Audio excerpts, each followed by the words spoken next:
Architectural Builder Supply is pleased to present you with this recording of the technical question that is listed in the title of this video. This call may be monitored and recorded for quality assurance. And the guys aren't so great down there. I've got an American coming in, but they have sort of, these are all now new doors, and they leak. Do you have any recommendations for weather stripping to be able to properly seal the doors that are a great tip? I mean, we put the sweeps on the bottom, but they like cut the doors too short, or I don't know what they're all doing. But yeah, it's always a belt and suspenders approach when it comes to trying to keep out horizontal rain. Obviously, a door sweep is mandatory, but going beyond that, interlocking thresholds are. I've got a client just south of the breakers in Palm Beach, and she's just done a lot of openings with all interlocking thresholds, and that's effective, but she's elected not to augment that, so she does have some water coming through. It's because the threshold's sitting onto a irregular surface and the hook strips aren't mating correctly. But in a proper installation, an interlocking threshold with the hook strip nailed to the bottom of the door so that it completely makes mechanical contact. Then you add those sweeps on the outside and you stop it dead cold on the outside before it even gets to the bottom of the door. Is the 1-2 punch that I would suggest. Okay, could you send me a link to that and let me see it? Yes, of course. How expensive is this interlocking threshold? They're not very expensive. I mean, if they're made of aluminum and not solid bronze, they are not, $20 a foot, $15 a foot, something in that range. They are not costly at all. Okay, because I have one door which I always have issues with.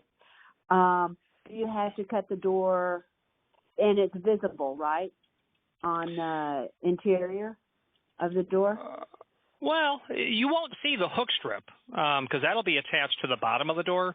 You'll obviously see the threshold, but you certainly have a threshold now, and you might be able to. I would love to see photographs of that existing installation so I could make focused recommendations. Some sort of mechanical interlock is what we're trying to accomplish, and then augmenting that with the low-hanging fruit like a door sweep. So the door sweep attaches to the bottom of the door. Mm-hmm. So it's the Pimco door sweeps that I ordered through you. So if you've got that door sweep already on the bottom of the door, how do you get that interlocking threshold piece also on the bottom? Well, what you've ordered are door bottoms, so you would not use those with an interlock principle. You would use a surface-mounted sweep, or even better, a surface-mounted automatic door bottom that will seal only when the door is in the closed position. So you're blocking the path of water on the exterior. You can have a drip cap installed over all of that to deflect the rain away, and then you have that interlock that's underneath the door itself. Got it. Okay, so there's one set of French doors that I am very interested in doing this too. So if you would send me those links, and then can we talk about the drip cap quickly? So I do need to put a drip cap on that one door. Yeah, drip caps are installed. And the door is 36 by 96. So it's it's 72 going across, and the height, not that you need it for the drip cap, but it is a 96-inch door. Yeah, drip caps are installed at the bottom of the door, and they have about a 9/16 of an inch projection. Drip caps are also installed above the doorway on the header, and they have a 2.5-inch projection. And it is certainly known to be effective to have it installed in both places, especially at the top, because that will keep the water from hitting the door and then running down and pooling at the bottom. Right. So on our door sweeps, we do have the drip cap on the bottom of the door sweep. Mm-hmm. So it has the rubberized part on the bottom of the door, and then it has the curved drip cap on the front. Yeah, that's I would consider that mandatory equipment for your application. Right. Yeah, so I've done those. So, but for the top, so the doors are stained, and also on top of this door is going to be a pergola that we're trying to make solid at the right over the door, so then we don't have rain just coming straight down. And this is a southern exposed door, so the rains from the south are really, and it also gets a bit of, and it also gets eastern rain too. So you get, so it's a door that you get rain all times of the year, since it's in east, wintertime, south, summertime, and hard driving lanes, horizontal. So this top door cap, what do you recommend?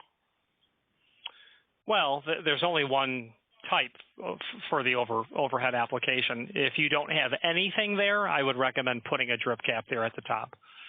Yeah, so that's what I want to do. And you put the drip cap not on the door, but you put it on the trim, correct? On the molding? We call it the header. It would go above the doorway. Right. How high above the doorway does it go? Well, you really want it set high enough so that, if your doors swing in, that drip cap will be facing the other way. The doors swing out. Okay, so a drip cap is really required for those. You're going to want to install it so that when the doors open out, they will clear the drip cap, but you want it to be as tight as possible there. You don't want too much margin. That's just a field measurement. Where do we place that? Okay, so we have 3.5-inch hardy trim around the doors on the outside, so it would go within the first half-inch right at the edge of the hardy. And then it would run the entire width. And so if the doors are 72, you would add an additional, 4 or 5 inches on each, or 2.5 inches on the sides, or 2 inches? All of that, not 5-inch, but whatever your OD of the frame calls for, you'd want to run it as long as you could. Okay. So if you've got a door at 72, then you've got your trim at 3.5 on the side of that. Would you go all the way to the outside of your trim, or would you? I wouldn't. I would run it to however wide to the outside of the jamb generally. So if you had 72 and then you had 3/4-inch jambs on either side, obviously you'd go to 73.5. Generally, if I were you, when you're in that range, you're paying for 7 foot. I'd order them 84-inch and then trim them in the field to suit. Okay. Okay, and a grinder, you can just cut it with a grinder or with the metal blade on a saw. Carbide-tipped metal cutting circular chop saw, miter box saw. Okay. Carbide tip?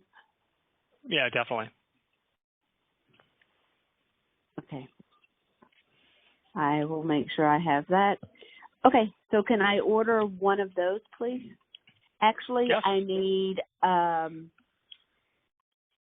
2 of those, please. Yeah, I think what we should do is get your photographs of your existing kerfed weather stripping.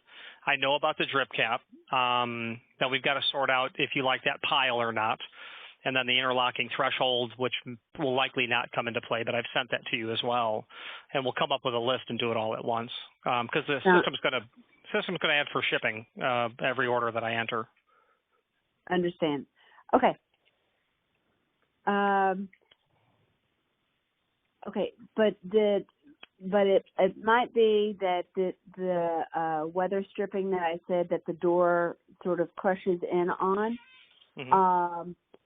That if you've got it in stock, I could take that over in January and at least get that on the doors.